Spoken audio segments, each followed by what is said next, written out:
Hi, Senator. Thanks for coming. I'm Danny Schneider, Take Action Leader from Woodbury. The questions you've dealt with so far have been like how the core values and beliefs relate to the issues articulated in our reNEW program. But you need to win to push the business forward. So I'd like to focus on how we win. I've been an elected official on the City Council and have been a campaign manager when we successfully defeated an incumbent Republican state representative and then won the election.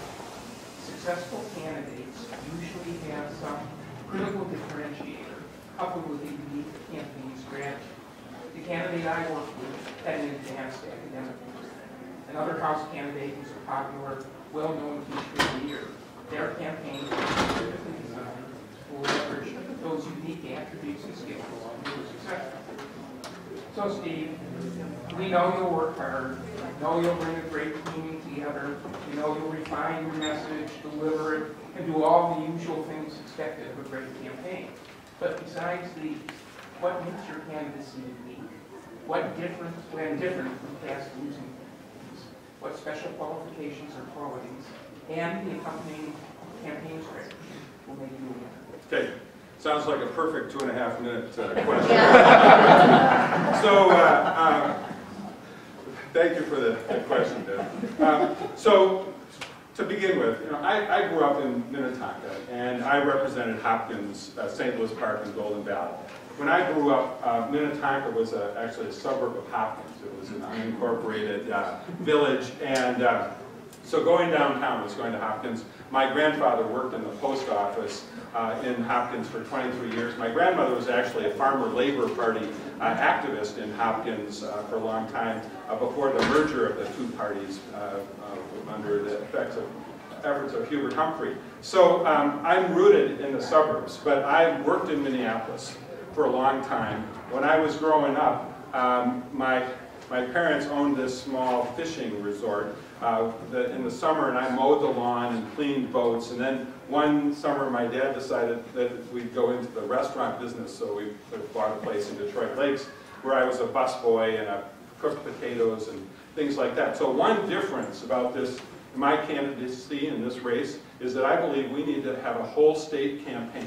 And I'm rooted in the suburbs, but I'm connected to the cities and to greater Minnesota in a way just that is different from the other DFL candidates in this race and different than the other Republicans, including the potential Republican candidate who might get into this race.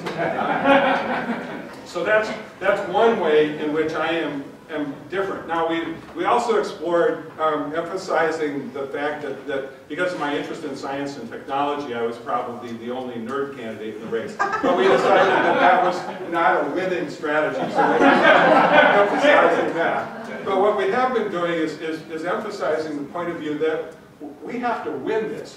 We're all talking about great public policy that we can do for Minnesota, but we don't get to do that unless we win in November. So step one is to get the DFL endorsement and try my best to unite the DFL all the way through the primary. But then we have to win the general election, and I believe the way we win the general election is to unite Democrats and independents. And we don't have to give up on our principles. We don't have to give up on our values to make that coalition work.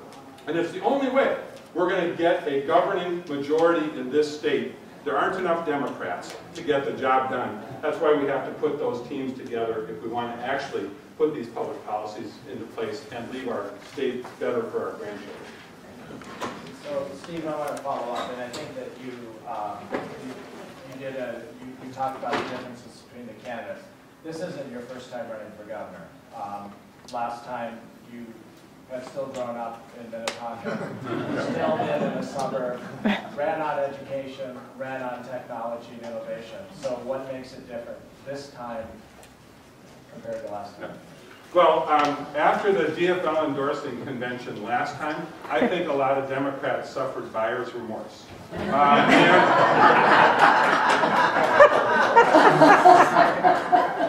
So I came awfully close to getting the DFL endorsement against, a well-known statewide candidate who had lined up all these chips ahead of time, and he was the establishment candidate, and I came within about 40 votes of getting ahead of him for the endorsement.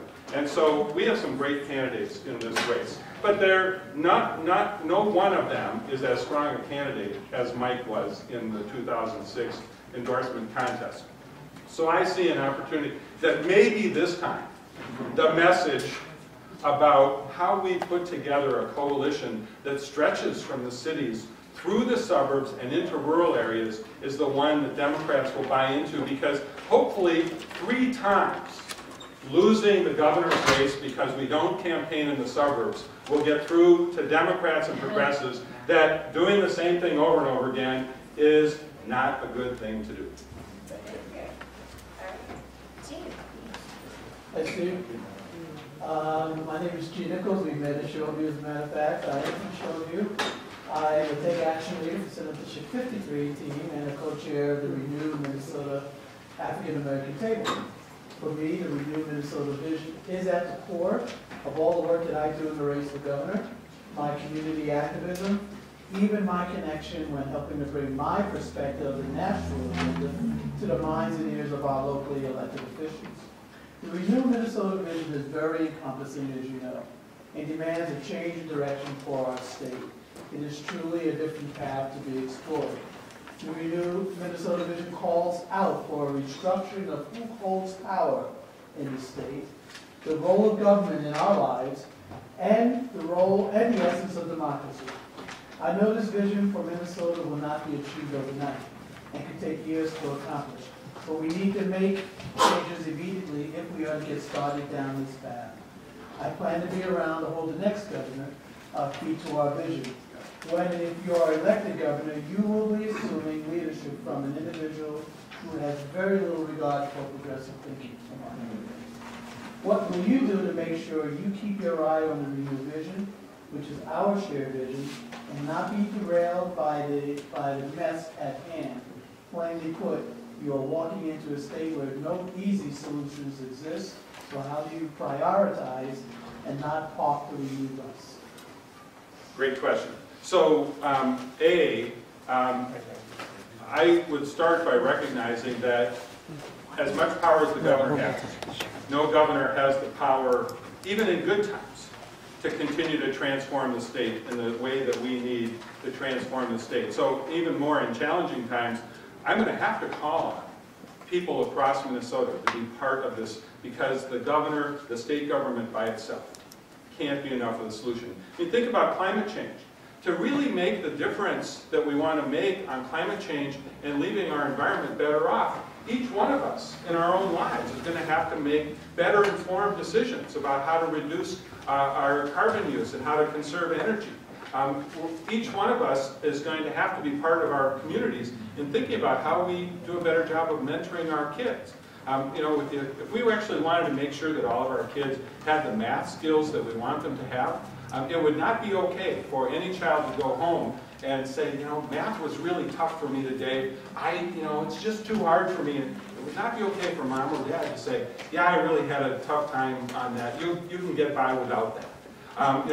We need to actually change the culture in a variety of ways, and the governor cannot do that as one person.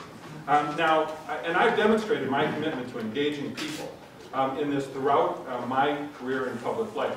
When I became chair of the Senate Education Committee, I'm a lawyer. I don't know enough about education. So I visited 40 schools around the state and sat down with teachers and parents and community leaders and said, what do I need to know? What do we need to do in schools to help kids be successful?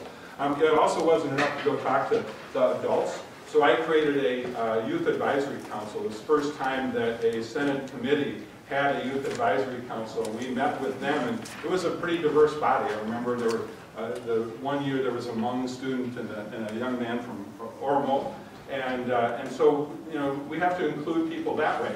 I also authored a bill creating an Office of Citizenship and Volunteer Services because of the need to engage people in solving these problems, not just as part of a government structure, but solving things in their community. I've been teaching about citizenship and science at the Humphrey Institute. I believe we need more citizen scientists who are helping to monitor what's happening in our waters. So the way I summarize this for people is that we're going to have an office that is maybe one governor, but we're going to need 5 million heroes if we're going to make the kind of Minnesota we want.